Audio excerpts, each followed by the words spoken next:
This is a very impromptu, quick video on this Svbony SV503 700 and something millimeter focal length. What have I found out about it so far? It's ludicrously light. You almost think it's just, I don't know, cardboard or something, just rubbish when you take it out, because it's so light. It's unbelievably light. The diagonal in my, this is not my 2-inch eyepiece, but my big Pentax eyepiece on the diagonal way more than the scope, so it's always falling back. I'm thinking I'm going to have to put some lead tape on the dew cover. It's so light. I can answer any questions you've got. If you've got any questions, put them in the comments. I bought this because a lot of people who seem to know what they're doing bought this, and I was going to buy a Takahashi, which I couldn't afford, and it was 5 times more expensive than this. This was like less than £500. A Takahashi was £2,500.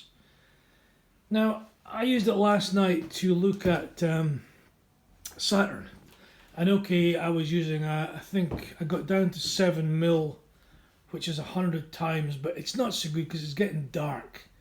So this is a 16mm. Yeah, 16mm. This gives me excellent views. I mean, this is what? You're only getting 50 times magnification, which isn't much for Saturn. And okay, Saturn is absolutely tiny in this eyepiece. You won't see it here because, of course, it's not out tonight. But anyway, yeah, it was really nice. You could see the ring. I'm not sure you could see the separation, but I'm sure on better seeing nights it wasn't quite dark. It was very windy, but I still saw it and it looked great. Anyway, when you get this telescope, one thing to note is you do not get the finder bracket. You do not get the finder scope.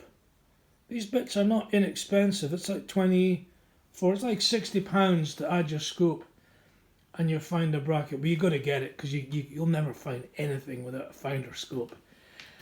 Focusing is fine, the focuser's fine. When I got it, this bit here, which holds the focuser assembly, was loose, but I managed to tighten it up. This screws off. I asked a question to Bogdan, what's his name, if you could screw off the objective lens, and he said no. Well, that's not quite true, because the objective lens is held inside a little metal bracket, and you can screw off the objective lens assembly for cleaning, so that does come off. So far I can find nothing wrong with it. It really is a bargain.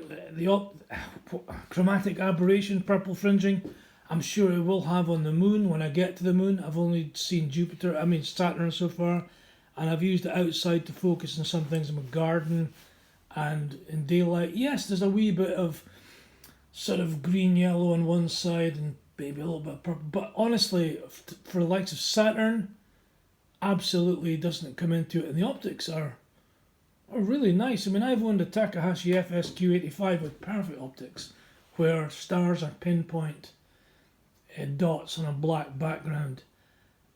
The FSQ85 Takahashi's perfect optics.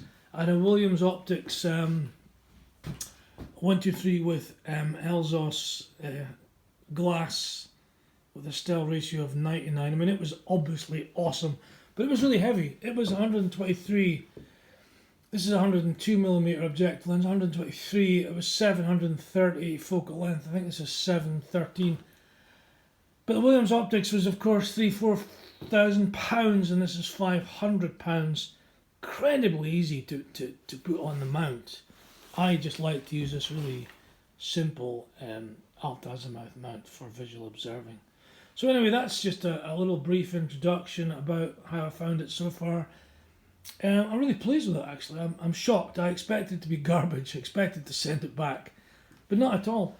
And even the accessories, like this finder scope brackets, are really nicely made. Everything's chunky.